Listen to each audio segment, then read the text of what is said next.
bem-vindos ao Mundo na Zona, esse espaço aqui semanal no canal do Zona Curva, em que a gente fala sobre relações internacionais e os principais acontecimentos da política global. O meu nome é Giovana Branco, eu sou doutoranda em ciência política e hoje eu tô aqui para falar sobre os acontecimentos mais importantes desse início de ano em 2024.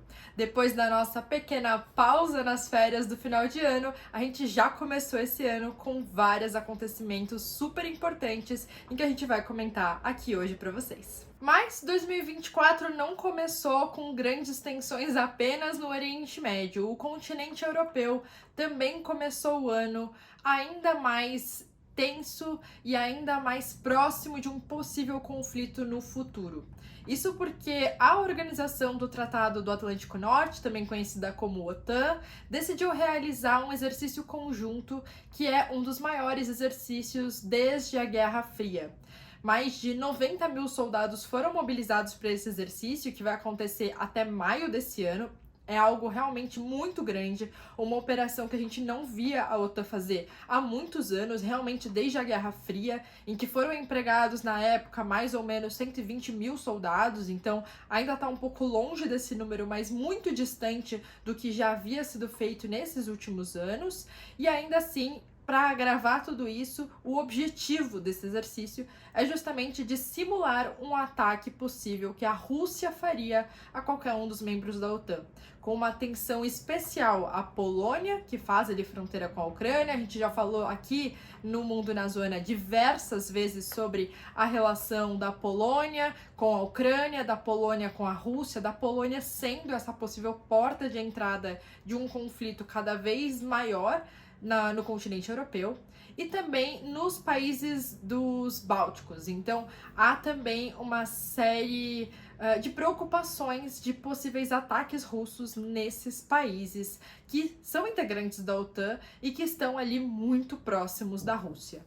Esse exercício da OTAN teve o objetivo de testar justamente a rapidez com que os Estados Unidos conseguiriam ajudar os seus aliados europeus, a rapidez com que tropas americanas e também ajuda aérea, principalmente, conseguiria chegar na Europa caso a Polônia ou qualquer um dos países bálticos fossem atacados pela Rússia. E também houve o objetivo de concentrar as operações na Alemanha, que seria, no caso de um possível ataque, de fato o centro de operações da OTAN ali para o leste europeu.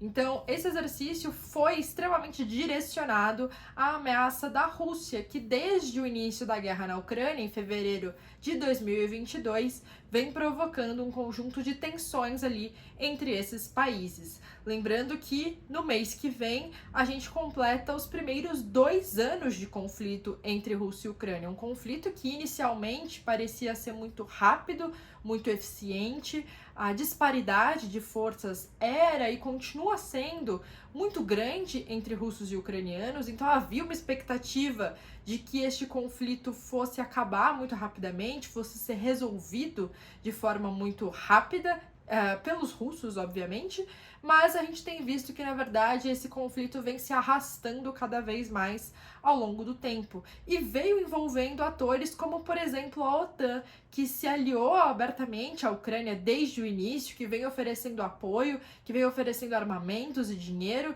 e principalmente também apoio político, né, discursos apoiando o governo ucraniano e que agora também se prepara para um eventual ataque russo.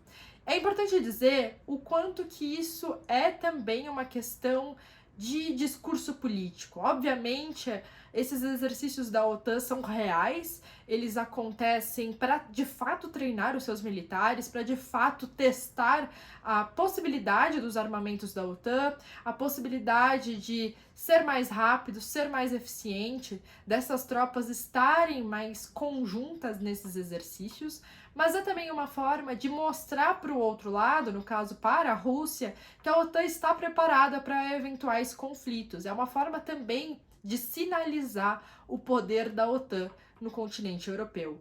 Então, em termos práticos, é muito pouco provável que de fato exista uma guerra no futuro entre a Rússia e os membros da OTAN. porque isso a gente já falou aqui em diversos vídeos, significaria uma escalada de tensão e de conflito e de violência tão grande que partiria de um ponto que a gente nunca viu uma guerra dessa forma. Nós nunca vimos uma guerra em que ambos os lados tivessem armamentos nucleares. Nós nunca vimos uma guerra em que potências estivessem tão bem armadas como nesse caso aconteceria num eventual conflito entre Rússia e os membros da OTAN. Mas de toda forma, a OTAN então declara não apenas essa inimizade com a Rússia, agora uma negociação com os russos parece não apenas improvável, como eu diria até quase que eliminada da mesa, né, das opções. Não há de fato a consideração de uma negociação possível entre os europeus, né, de uma forma geral, o mundo ocidental com a Rússia. E ainda por cima, é uma previsão de que isso vai se alastrar ao longo do tempo.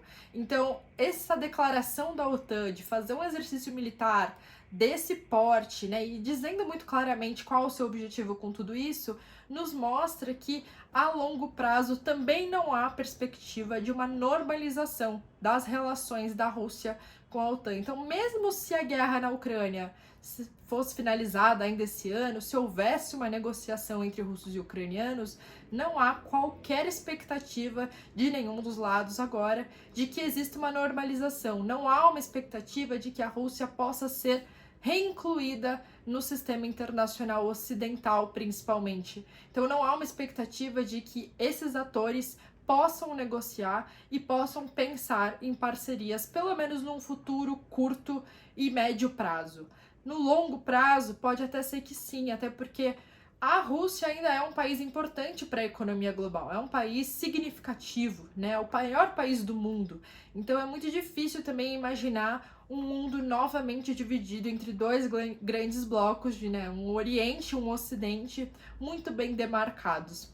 Mas ainda assim, a gente vê muito claramente que nesse ano foi tomada uma decisão da OTAN em relação à sua posição no sistema internacional e também como que ela entende esses outros países orientais que cada vez mais vêm buscando também espaço no rol de decisões e principalmente mais protagonismo no sistema internacional. Muito obrigada pela atenção de vocês. Qualquer sugestão que vocês tiverem de temas, comentem aqui embaixo. E também qualquer dúvida que vocês tiverem sobre os assuntos que eu falei aqui, é só deixar um comentário. Muito obrigada e até o vídeo da semana que vem.